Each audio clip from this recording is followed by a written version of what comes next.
Mesdames, Messieurs, bonjour, ravi de vous retrouver. Bienvenue dans ce journal dont voici les titres. Fortement utiliser les réseaux sociaux possède à la fois des avantages et des inconvénients. Juvenal Muzungbe nous fait dans ce journal un zoom sur les impacts de l'usage des réseaux sociaux sur les étudiants. Élément à suivre dans un instant. L'intelligence artificielle est un outil utilisé par de nombreuses personnes, en l'occurrence les étudiants. Ces derniers l'exploitent pour, entre autres, faire des recherches. Mais est-ce un outil d'aide ou de paresse? Vous suivrez dans ce journal la vie de quelques étudiants.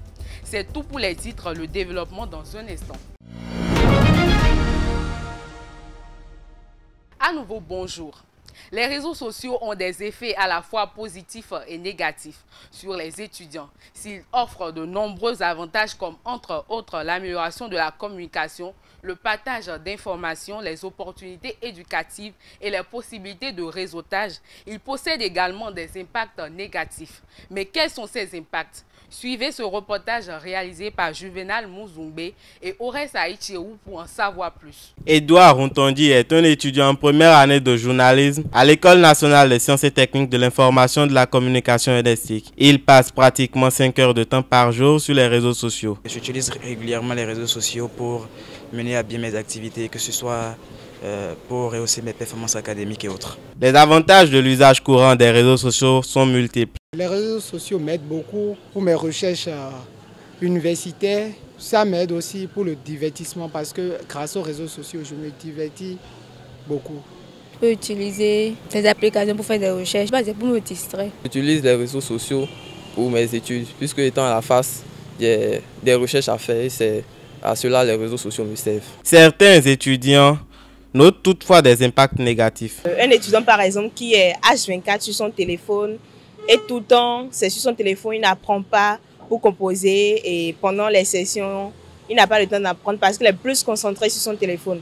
On constate que lors des compositions, ces étudiants-là trichent, ce qui amène les autorités à les sanctionner. D'autres qui n'ont pas cette occasion-là et échouent tout simplement. C'est déjà l'échec en milieu scolaire déjà. Parce qu'on voit tout le temps, les étudiants sont maintenant sur les réseaux sociaux, en classe, sur la route, genre, ils sont plus concentrés quoi. À force de regarder tout le temps le portable ou bien de se fixer tout le temps, on peut avoir aussi les problèmes de yeux. Les réseaux sociaux numériques sont d'abord un outil qui doit aider l'étudiant dans son apprentissage. Mais un étudiant qui devient esclave des réseaux sociaux numériques, cet étudiant peut passer à côté de son année scolaire. Un étudiant qui passe toute la nuit sur Facebook à écrire avec ses amis jusqu'à 2 h du matin, il aura du mal à se réveiller le matin. Et même s'il se réveille et va au cours à 8 h, cet étudiant ne peut pas suivre correctement les cours en classe. Au regard de ces impacts négatifs, une prise de conscience s'avère nécessaire pour une bonne réussite. L'avènement de l'intelligence artificielle a révolutionné la réflexion humaine, un outil qui apparaît important pour beaucoup d'étudiants. L'IA, est-ce un outil d'aide ou de paresse? Dans ce Vox Pop réalisé par Antoinette Koya et Ores Aïtchéou, quelques étudiants tentent de répondre à la question. On les écoute. Selon moi, en fait, l'IA, c'est un domaine de l'information qui vise à créer des machines capables de simuler l'intelligence humaine. C'est de là qu'on a les chats GPT et Gemini et autres. Oui, j'utilise beaucoup l'IA. J'utilise l'IA pour faire mes études, pour traiter des exercices que je ne comprends pas, pour suivre des formations.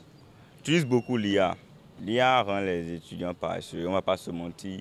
Aujourd'hui, déjà de base, l'homme n'aime pas se fatiguer. En plus, un étudiant qui a fait de la 6e en terminale et en première année, on lui montre ChatGPT. Déjà face à un exercice, il réfléchit une fois, il ne comprend pas, il sort son téléphone, il cherche ChatGPT. On voit ça partout, dans toutes les filières, même les filières les plus faciles. Bon, il n'y a pas de filière facile, mais l'IA rend les étudiants vraiment paresseux.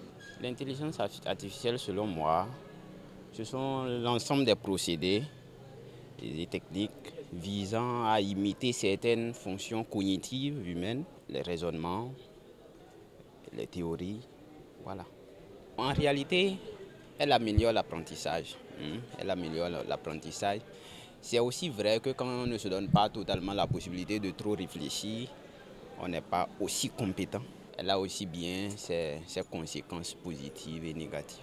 Selon moi, l'IA, c'est une branche de l'informatique qui permet d'apprendre et d'exécuter des tâches normalement associées à l'intelligence humaine.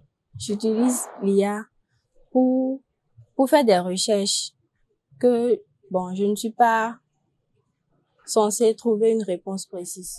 Selon moi, c'est un outil informatique qui permet de faire des recherches, nous aider à vite trouver les réponses à nos questions. À première vue, ça aide beaucoup.